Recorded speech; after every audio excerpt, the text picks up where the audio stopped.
Welcome back to Investing Talk Podcast. Today we're looking at IonQ. Right, and as usual, before we start, subscribe, like, and comment to this video to support the show. It really does help. And listen, I know we cover a lot of tech here. We talk about AI until we're, blue in the face. We really do. But if you have been scrolling past headlines about quantum computing, which I have been, because you think it's just sci-fi fluff or something from a Marvel movie, you really need to stop. You might be sleeping on one of the most violent shifts in the tech sector we've seen in a decade. Okay, hold on. I need to pull the reins in immediately here. I knew you would. We cover a lot of next big thing stocks. But quantum computing, it feels like the definition of perpetually 5 years away. It's cool physics, sure, I get the theory. But as an investment, right now, it feels like lighting money on fire. I get it. Are we actually seeing businesses, real businesses, not just university labs using this stuff? Or is this just an expensive science fair project with a ticker? That skepticism is exactly why the opportunity is there. If everyone agreed it was working perfectly right now, the stock would be trading at, $300 already. Fair point. But to answer your question, yes, the science fair phase is ending. IonQ just dropped numbers that make it very hard to argue this is vaporware. Okay. We are talking about revenue growth of, get this, 221.5% year over year. 220. Wait, that is massive. It's a triple in 1 year. Okay, but I have to play devil's advocate here because percentages can be tricky. Of course. When you're a tiny startup, percentages can be so misleading. If I sell 1 lemonade today and 3 tomorrow, I have 200% growth. Well, is this real money or just a small base getting slightly bigger? No. This is real volume. Yeah. We're talking about nearly $40 million in revenue for just the latest quarter. 40 million in a single quarter. 39.87 million to be exact. And here's the context that really matters for you. Wall Street, the people paid millions to model this stuff, they only expected roughly 27 million. Wow. IonQ didn't just step over the bar. They pole vaulted it. That's a roughly 50% beat. In the hardware sector, you're popping champagne if you beat by 5 or 10%. Exactly. And this tells us something critical about the seed of the industry. It tells us the demand isn't theoretical anymore. People are writing checks, large checks. So what are they buying? Is this just consulting fees? Like, hey, teach us about quantum, because that doesn't really scale. And that's the shift. It used to be consulting, now it's hardware. The primary driver here is the deployment of their new system, the Tempo. They are shipping a 100-qubit system to KISTI in South Korea. KISTI, what's that? The Korea Institute of Science and Technology Information. It's a government-backed heavyweight. And they're expanding deals across Europe too. This is crucial because selling a physical system is totally different from letting people rent 5 minutes of cloud time. It's sticky. Right. Once a government installs your architecture, trains their people on it, integrates it, they don't just rip it out next year. Not a chance. That's true. Government procurement cycles are painfully slow to get into, but once you're in, you're usually in for a decade. But 1 quarter is just one data point, not a trend. Is this a one-off spike because they ship one big machine, or is the runway actually looking up? The analysts are looking at the order book, and they are modeling 83.3% revenue growth for the full year of 2026. 83%. And looking further out, they see earnings growth topping 65%. So no, this isn't a blip, it's an acceleration. Okay, 83% growth is aggressive, but for that to happen, they need customers beyond just government research labs. You need the Fortune 500. You do. Who is actually using this for business? This is where we get into quantum advantage. That's the buzzword for when a quantum computer can do something a classic supercomputer simply cannot. Right. We are seeing ANSYS, the simulation giant, jumping in. ANSYS is the gold standard for engineering. If you design anything complex, a car, a plane, you use ANSYS. Exactly. Think about building a plane wing.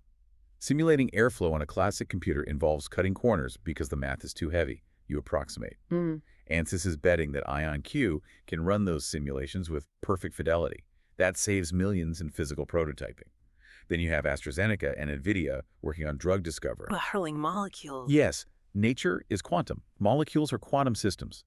Trying to model a complex drug on a binary computer, zeros and ones, is incredibly inefficient. It's like trying to simulate a fluid using Lego bricks. Right, it's clunky. It is. Quantum computers map perfectly to the problem. If IonQ cracks that, they basically own the pharma R&D pipeline. Okay, that's the dream. And I see the utility there. But let's look at the nightmare scenario. Hardware is hard. It's expensive. It is. Companies like this usually burn cash like a bonfire. How long until they run out of money and come asking shareholders for more? This is actually the strongest part of the thesis. I call it the cash fortress. The cash fortress, that sounds a little dramatic. It's accurate. IonQ has over $3.5 billion in cash and cash equivalents on the balance sheet. What? And zero debt. $3.5 billion with a B. With a B. That's unusually high for a growth company. They usually run so lean. It's a war chest. Now, to be clear, they are spending it. Their free cash flow is negative. Of course. They're pouring money into R&D, and they've been buying up smaller companies like Oxford Ionics and Vector Atomic to grab their IP. But that $3.5 billion is a shield. It buys them time. It buys them years. In a high-interest rate environment, or if the economy tanks, the startups with 12 months of runway, they die. They go bankrupt. IonQ can sit on that pile, earn interest on it, and outspend every competitor until they win. They don't have that desperate pressure to be profitable next quarter. That is a huge advantage. It takes the going to zero risk off the table, at least in the short term. But speaking of profitability, I saw they missed on earnings per share. Badly. They did. They posted a loss of $3.58 per share. The street was looking for a loss of just 44 cents. Ouch. That's an 800% miss. That is ugly. It looks like a disaster on the surface. But you have to peel back the onion. A huge chunk of that was non-cash charges and one-time costs from those acquisitions. They bought companies. That hits the books immediately. If you look at the forward guidance for the fiscal year, analysts are projecting the normalized loss to settle around 86 cents per share. So the bleed stabilizes once they digest those acquisitions. Correct. They are seeing operational efficiencies kick in. Okay, let's pause on the finance and get technical for a second, because not all quantum computers are the same, right? Not all. You have the big guys, Google, IBM, mostly using superconducting qubits. That's the stuff that lets you have a giant gold chandelier in a freezer. IonQ uses trapped ion. Why should an investor care about the physics? Because of fidelity, in plain English. Accuracy. Break that down. Okay, so superconducting qubits, the IBM approach, are man-made circuits printed on a chip. No two circuits are perfectly identical. They have noise, errors. So they're fast, but they make mistakes? Right. IonQ uses actual atoms ytterbium ions suspended in a vacuum trap. So they are using nature's atoms. Exactly. And every ytterbium atom in the universe is perfectly identical. Nature doesn't make manufacturing errors. Huh. This means IonQ's system is inherently more stable. They are reporting 99.99% two-qubit gate fidelity. 4 nines. It's industry-leading. Think of it this way. If your calculator is wrong 1% of the time, it's useless for complex math because the errors just compound. The answer turns into garbage. Exactly. With 99.99% fidelity, you can run long, complex algorithms like for drug discovery without that happening. And that creates a moat. A massive one. Their tempo system is hitting AQ64. That's a benchmark for algorithm power. If the U.S. Air Force builds their logistics software on IonQ's high-fidelity architecture, they can't just port that code to a noisy machine from a competitor. It won't work. So high fidelity creates high switching costs. That's the lock-in investors love. Okay, so big growth, huge cash pile, superior tech. But a great company can be a terrible stock if you buy at the top. Let's shift gears and look at the chart. What is the price action telling us? It's a really interesting setup. The stock is hovering around $47.32 right now. And it's been chopping around, hasn't it? It feels weak lately. It has. It dropped about 4% recently, and it's down 7% on the week. And I'm looking at the moving averages here. It's dipped below the 50-day line at $48 and even below the 200-day line at $51. It has. Usually when a stock loses the 200-day, that's a big sell signal. It means the long-term trend is broken. Why aren't you worried? Because I don't see this as a broken trend. I see it as digestion. You have to remember, this stock had a massive run-up before this. It's just taking a breather. We call this a psychological consolidation phase. Oh, the coiling. Exactly. It's compressing. The sellers are getting bored, and the buyers are waiting for the next spark. And if you look at where the analysts think this is going, the gap is huge. The median price target is $72.50. So we're at 47, they say 72. That's, what, almost 50% upside? Roughly, yeah. The market has pushed the price down, but the experts are saying the real value is much higher. What about volume? When it dropped that 4%, was it a stampede? Were institutions dumping it? That's the key. The volume on the decline was 14.6 million shares. That is 22% below the average daily volume. Explain why that matters for someone who isn't a trader. Sure. Think of it like a crowded room. If there's a fire or bad news, everyone runs for the exit at once. That's high volume selling. It's panic. But if the price drifts down on low volume, it just means the room is quiet. There aren't many buyers stepping up right this second. But nobody is panicking either. So it's a lack of demand drop, not a supply shock. It's drifting, not crashing. Exactly. It's just waiting for a catalyst. Yeah. Like those tempo shipments actually leaving the warehouse to push it back above that $51 resistance. Once it reclaims that level, I think we see a squeeze. Okay, so the technicals are a yellow light, not a red one. Let's shift to sentiment.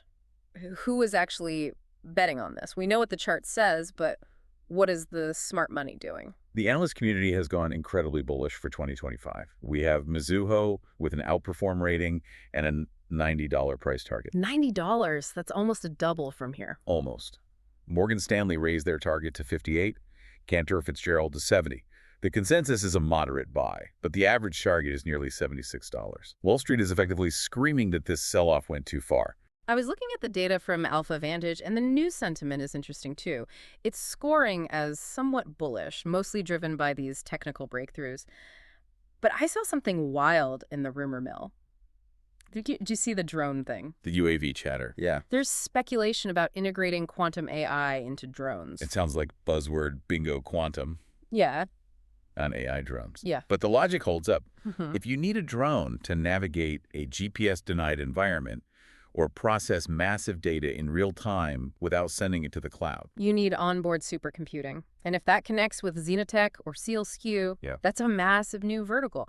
But look, we have to address the elephant in the room here. We track the money flows. Mm-hmm. And right now, the money is fighting itself. You mean the insider versus institutional split? I do. And this is where I get nervous. On one hand, you have the big institutions buying. They're buying hand over fist. Yeah. Why intercept Hong Kong more than double their position? They hold over $18 million now. Mm-hmm. Emerald Advisors up nearly 60%.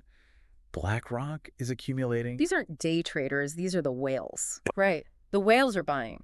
But the captains of the ship, the insiders, they're jumping into the lifeboats. That's a harsh way to put it. Is it?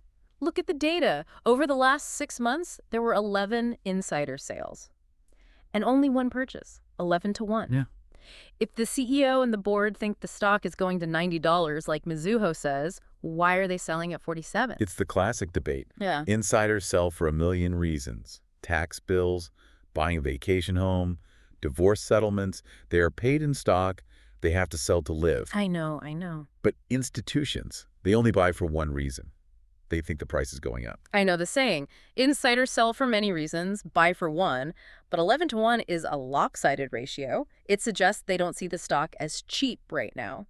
It makes me wonder if they know the road ahead is bumpier than they're letting on. I see the concern, but I weigh the institutional buying heavier. BlackRock doing due diligence and deciding to park millions here means more to me than an executive cashing out some options to pay for a yacht. Fair enough. Let's pivot to the risks. We've been pretty rosy so far, triple-digit growth, cash fortress. But let's take the bear case seriously. What kills this company? It comes back to the fundamentals we started with. The profitability. We kind of glossed over the margin number earlier, but we need to stare it in the face. Their margins are currently negative 1,836%. Every time you say that number, I just wince. It is horrific. It means for every dollar of revenue they bring in, they are spending $18 to get it. That is a massive structural cash burn. And that links it right back to the EPS miss, negative $3.58. Exactly. They're burning furniture to keep the house warm. The risk is persistent unprofitability.